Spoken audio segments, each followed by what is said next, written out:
The man came walking up the county road at about 10 in the morning on a Thursday in September.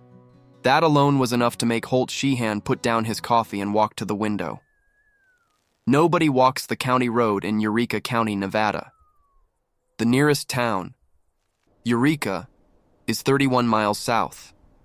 The nearest ranch in the other direction is 17 miles north. The road between them is 2 lanes of cracked asphalt running through sagebrush basin country where the sky is so wide it makes your eyes tired.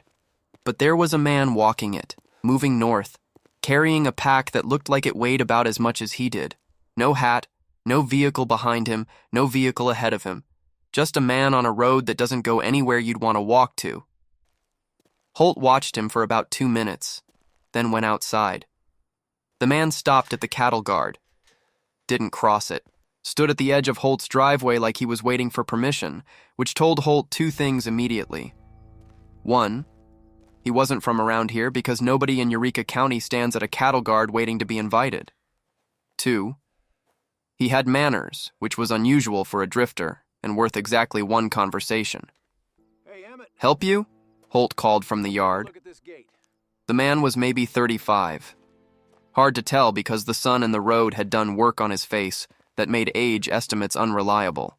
He was lean the way people get when they walk more than they eat. His boots were worn through at the soles.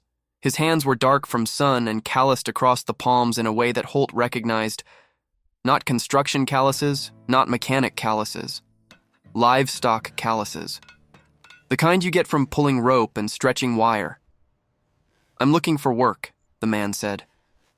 His voice was quiet, not shy, just conserved. The voice of someone who'd learned that words cost energy, and energy was limited. "What kind of work?" "Cattle. I can ride. I can fix fence. I can handle stock. I'll work for meals and a place to sleep until you decide if I'm worth paying." Holt looked at him, looked at his boots, looked at his hands, looked at the road behind him that stretched flat and empty to the horizon. "What's your name?" "Emmett." "Emmett Coy. Where'd you come from, Emmett?" "South." That covered about 600 miles of Nevada and most of the questions Holt might have asked. He let it go. Holt Sheehan ran 3,000 acres of Great Basin rangeland, sage grouse country, BLM grazing permits, 60 Hereford cross cows on the deeded ground plus whatever the federal allotment allowed, which changed every year depending on who was angry in Washington. He was 58. His wife Alice had died 2 years ago. His son worked pipeline in Elko and came home on holidays when the weather was good, which in Nevada meant approximately never. Holt needed help. He'd needed help since Alice died, and the ranch went from a 2-person operation to 1 man doing the work of 2 badly. He couldn't afford a full-time hand, couldn't afford the insurance on one either. But a drifter willing to work for meals and a bunk, that was a price even Eureka County economics could absorb. "1 condition," Holt said. "I've got a bull in the back pen that nobody can get near. He's been there 4 months. The vet can't check him. The farrier won't try. I can't move him to the pasture because I can't get a halter on him, and I'm not opening that gate while he's wound up like he is.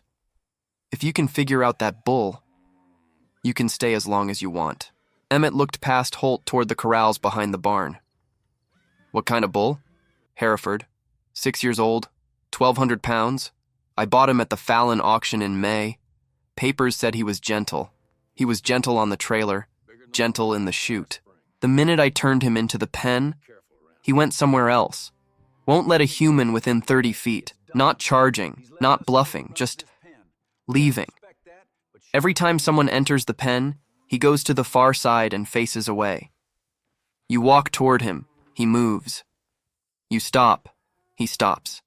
You leave, he stays. It's like trying to catch smoke." Emmett listened without expression. Then, "Can I see him?" They walked to the back pen, a 60 by 60 pipe corral behind the barn, separated from the other livestock areas by 100 feet of open ground. Inside, a Hereford bull stood in the far corner. Red body, white face, heavy boned. His condition was decent.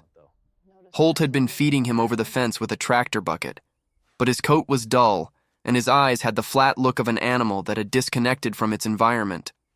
When Holt and Emmett approached the fence, The bull shifted, not dramatically, just repositioned so that the maximum distance was between him and the humans. Then he turned his head away. "See?" Holt said. "He won't engage, won't look at you, won't fight you, just leaves. Mentally, if not physically. I've had 3 guys try to work him. All 3 said the same thing. The bull isn't aggressive. He's absent." Emmett stood at the fence for a long time, not studying the bull the way a handler studies a problem animal, measuring angles, reading posture. He was doing something else. Breathing. Slowly. Through his nose. "What's his name?" Emmett asked. Holt shrugged. "Auction tag said lot 31. I've been calling him that." "Where was he before the auction?"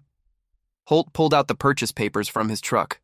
Previous owner was listed as a ranch operation called Rocking S out of Winnemucca, about 140 miles west. Emmett went very still. Holt noticed. "You know it?" Emmett didn't answer for a moment. Then, "I worked there. 4 years ago, spring and summer season. At the Rocking S? Yeah. Worked calving season and stayed through branding. Left in August." Holt looked at the bull, then at Emmett. "You think you knew this bull?" Emmett looked at the Hereford in the pen. The bull was still facing away, still absent, but something had shifted in Emmett's posture, a recognition that wasn't certainty yet but was more than nothing. Maybe. They ran a lot of Herefords. But there was one calf that season, born during a late storm in March. The cow had trouble. I pulled the calf in the barn. Stayed with him the first 2 nights because the cow wouldn't nurse and we had to bottle feed. He had a white patch on his left hip shaped like a boot print. Kind of hard to forget. Holt stared at him. "You want to check?" Emmett climbed the fence slowly, dropped into the pen. The bull shifted immediately, moving away, maintaining distance, the same avoidance pattern Holt had described. Emmett didn't follow. He walked to the center of the pen and sat down in the dirt. Then he did something that Holt didn't understand. He took off his jacket, held it in his hands for a moment, then set it on the ground in front of him, and waited. 5 minutes. The bull stood in the corner, facing away. Emmett sat in the dirt. The jacket lay between them like an offering nobody had explained. 7 minutes. The bull turned his head, not toward Emmett, toward the jacket. His nostrils flared slightly, testing the air. 10 minutes. The bull took a step, then another, moving not toward Emmett but toward the jacket on the ground. His head lowered as he walked. Not aggressive, not defensive. Searching. His nose extending toward the fabric. 12 minutes. The bull reached the jacket, lowered his massive head and pressed his nose into it. Breathed in. Held. His body was trembling slightly. A fine vibration visible along his shoulders and neck, the kind of tremor that comes not from cold or fear, but from something older. Something being accessed that hadn't been accessed in a long time. Holt watched from the fence with his mouth open.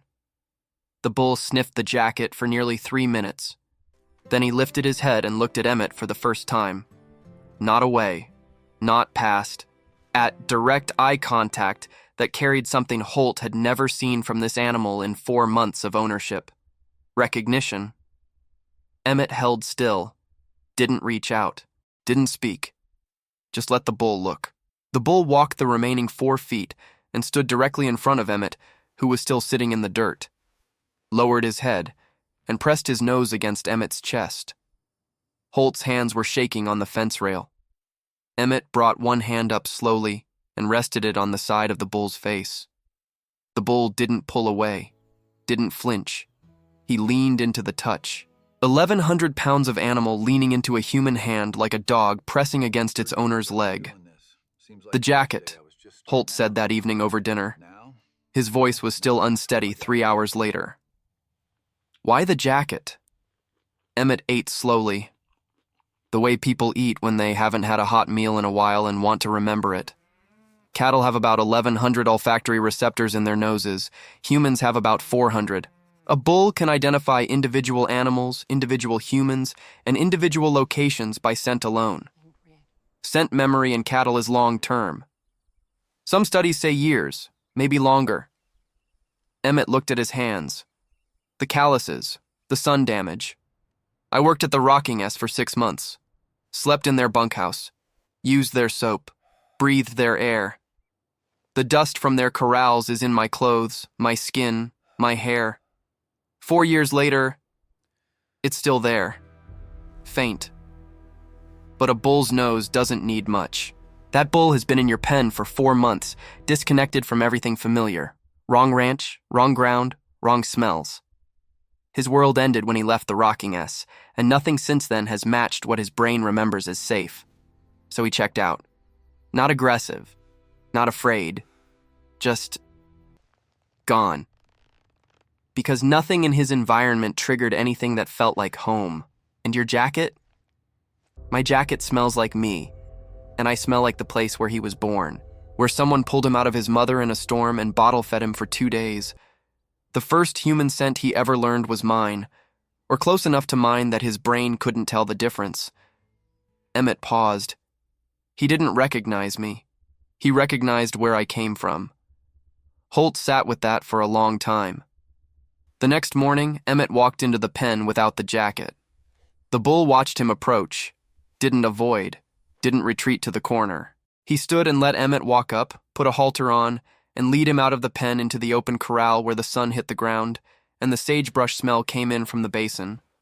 The bull stood in the open air and lifted his head, nostrils flaring, reading a landscape he'd been ignoring for 4 months. Then he lowered his head and grazed. First time, Holt said quietly. First time he's grazed in 4 months. By the end of the week, the bull, Emmett started calling him March after the month he was born, was integrated with Holt's cow herd. He moved into the pasture without incident. Bred 3 cows in the first month. His coat improved. His weight came back. The flat look in his eyes was replaced by something alive. Not friendly exactly, but present, connected, participating in the world again. Dr. Carmen Vega, the large animal vet from Eureka, came for a routine herd check and examined March without sedation. The bull stood in the chute calmly while Emmett held the head gate. Carmen looked at Holt. This is the bull you couldn't get near? Same one. What changed? Holt looked at Emmett, who was cleaning the chute and not listening. He did. Or the bull remembered something because of him. I'm still not sure which. Carmen ran a basic panel on March. Everything came back healthy. She noted in her records that the bull's cortisol levels were within normal range. Unremarkable for a healthy animal, but significant for one that had spent 4 months in behavioral shutdown. Emmett stayed through the fall, fixed 800 yards of fence that Holt had been patching for years, rebuilt the loading chute, rehung 3 gates, rode the BLM allotment twice a week checking pairs. Did the work without talking about it, which is how Holt knew it was real work and not performance. One evening in November, Holt asked the question he'd been holding since September. Where are you going after this? Emmett was sitting on the bunkhouse step, watching the sun drop behind the Sulphur Spring Range. March was visible in the near pasture, grazing with the cows. Connected. Present. Emmett took a while to answer. I've been moving for 3 years, since I left the rocking S. Other ranches, odd jobs, walking when the work ran out. I kept moving because staying felt like something I hadn't earned yet. He looked at the bull in the pasture, but he stopped moving when he smelled something that reminded him of home. Maybe that's what I've been looking for too. Not a place, just something familiar enough to stop walking. Holt nodded. The nod of a man who'd been living alone for 2 years in a house built for 2 and understood what it meant to stop moving. Bunkhouse is yours through winter. Longer if you want it. Emmett didn't say thank you. He said, I'll fix the water line to the south trough tomorrow. It's been leaking since I got here, which was his way of saying yes, which was his way of saying home. Emmett is still at Holt's ranch, 9 months now. March grazes with the herd and comes to the fence when Emmett walks the pasture. Not every time, but often enough that it's a pattern and not a coincidence. Nobody calls Emmett a drifter anymore. The word doesn't fit a man who fixed 800 yards of fence, rebuilt a loading chute, and unlocked a bull that 4 months of isolation had shut down. With a jacket and a scent that traveled 4 years and 140 miles to reach an animal that had forgotten how to be reached. Some connections are built on time, some on trust, some on technique, and some are built on nothing more than the smell of the place where it all started, carried in the dust on a jacket that a man who had nothing set on the ground in front of an animal that had less.